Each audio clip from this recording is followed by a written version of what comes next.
Don't nobody owe you shit.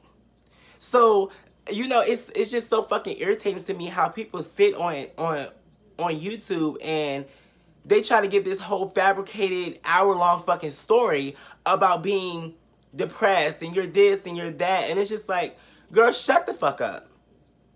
Nobody fucking owes you a damn fucking thing. Let's be real, all you bitches wanna look like me. Wanna be in demand, get booked like me. Wanna run up in the lab and cook like me. But ain't near you hoes pussy good like me. What's going on? It's your favorite trans girl here on YouTube, Miley Carter. So today's video is going to be a video. It's gonna be like a rant video, and honestly, like, I haven't done like a rant video in such a very long time. So this topic has definitely been one of the ones that has been well awaited, because like it's just be a lot of bullshit on YouTube that a lot of motherfuckers just be like feeding into. Basically, you know, I came across this YouTuber's video, and you know, they basically was talking about how like YouTube has led them into a depression, and you know how like certain events have taken place. And personally, I just feel like, yes, YouTube can definitely lead you into a depression, and necessarily it's not YouTube in itself. It's more so social media as a combined whole, because when you are a social media influencer, you have to keep up with like yourself. You have to keep up with your engagement with your, you know, your followings, your fans, subscribers, supporters, whatever the fuck you call your fan base, support base, whatever.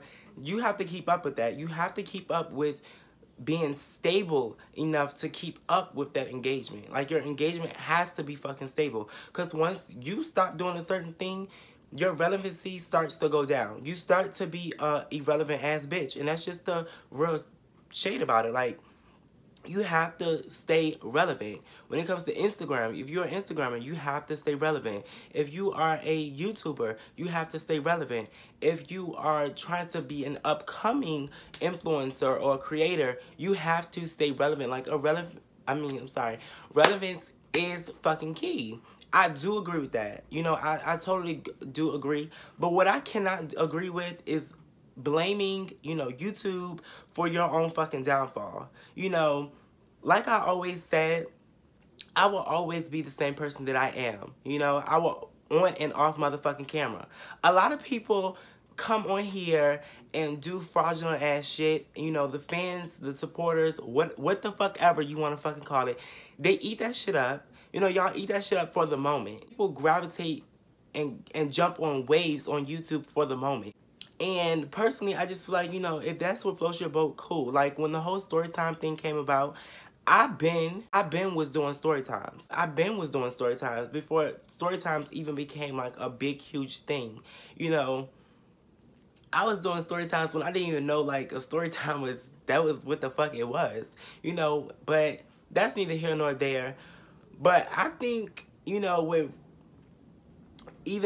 story times, like, it started to be this whole exaggerated thing where that's all people wanted. And, you know, I even had took a break from doing them because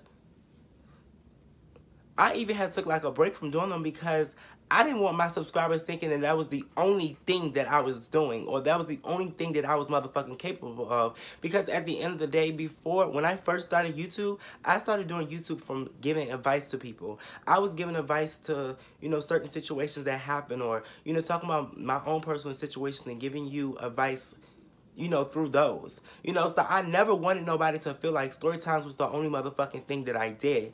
That's just something that was a part of my channel. That was just a segment. And that's why now, like, people still be like, oh, what happened to your story times? It's like, bitch, I stopped doing story times before the story time wave even ended, because, you know, certain people started doing exaggerated, you know, fucking story times, lying about story times, and then people started making it seem like I was lying about mine. When every story time I've ever had, I've always had a receipt to it, whether it's video or picture. I've always had a receipt. Nothing, I've never lied on a story time. That's really the whole reason why I ended the whole story time era, period. I'm sorry if y'all can hear that, but that's just neither here nor there. But, you know, people jumped on these waves. They jumped on the storytime wave. They jumped on the challenge wave. They jumped on the fake couple wave. You know, they get their clout, like everybody always like to say. They get their clout. You know, they are popping for the moment, whether it's 3 months or whether it's been a long 6 months, and now they're starving for content. Now they're starving because they lack personality. You know, now you have YouTubers who are just jumping to anything, and now they're trying to blame YouTube because they are boring. They have no personality.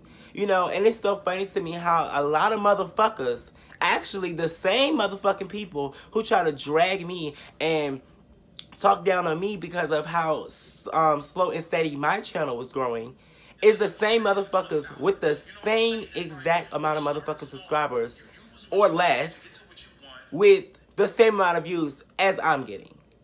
You know, I personally, I'd rather have a steady growth and not something that's just instant. Most of those YouTubers who had instant success in 2017 are starving for content now. Are the same bitches that are blaming YouTube like, oh, you know, I don't know what's going on with YouTube. And don't get me wrong, it's some cricket shit that's been going on with motherfucking YouTube. Don't get me wrong about that. But it's these same motherfucking people who are trying to put all of their motherfucking weight on YouTube. No, what the shade is, bitch, you should have been motherfucking humbled. Because a bitch get one big-ass motherfucking check or a few big-ass cute checks, and now we feel like that we're going to keep getting them. You know, if you're doing shit that's on a wave, you're not going to get that same check. And, you know, I think a lot of people, when it came to 2017, the growth of YouTubers and their success, those bitches who had instant success, like, who quickly, you know, gained success and had 100,000 subscribers, 200,000 subscribers, 300,000 subscribers. These are the same bitches that are stuck and starving for fucking content. These are the same bitches that are stuck and starving for success on YouTube. Because you are boring. You have no personality. You are very fucking insecure. And it's funny to me how you have some people who sit on here or who have sat on here and try to belittle and drag other motherfucking people, and now you're sitting in the same motherfucking predicament that I am. But except I'm doing better than you. It's so funny to me how the fucking tables have turned. I don't give a fuck what nobody says. Sweetheart, I film on my iPhone X. I have my light set up and I have personality. The only thing that has added into my videos is me having lights. That's the only thing that has changed, because my personality still is on 100. I'm still filming off my motherfucking phone, and I have no shame in my game. Yes, I will upgrade to a camera, an expensive camera. But I'm not starving and I'm not pressed to get all these gadgets, because what's the point of having a whole bunch of gadgets if you a born-ass bitch? What's the point of having all these motherfucking gadgets if your content lacks creativeness? There's a whole bunch of creative shit that I could do, but I just do it at certain limits. That because I have personality. People love and come to my channel for advice. You know, they come for vlogs. They come to, you know, see about my transition. My whole point to this motherfucking video is don't nobody owe you shit. So, you know, it's just so fucking irritating to me how people sit on YouTube and they try to give this whole fabricated hour-long fucking story about being depressed and you're this and you're that, and it's just like, girl, shut the fuck up. Nobody fucking owes you a damn fucking thing. Nobody owes you anything. Get up off of your ass, be on some humble shit, boss the fuck up. But then it's hard to tell a bitch that because they lack personality. They so fucking fabricated and they follow trends and follow waves and thought because they had a few bitches who lived for them, they thought that they could take that fucking clout and take that fucking fame to a whole nother level when that shit backfired on their ass. Humble yourself. And that's what a whole lot of motherfucking people don't realize. Like, they get a little bit of a success and bitches want to forget where the fuck they came from. Don't nobody fucking owe you a damn fucking thing. If I come on here and I don't upload for 5 months and I come back on here and I only get 200 views, that's my motherfucking problem because I wasn't consistent. That's my problem. Not my motherfucking subscribers, not YouTube. It's my problem. A lot of y'all motherfuckers on YouTube, a lot of these fucking YouTubers that y'all fucking love so much, they feel entitled to shit. Bitch, and I don't know why.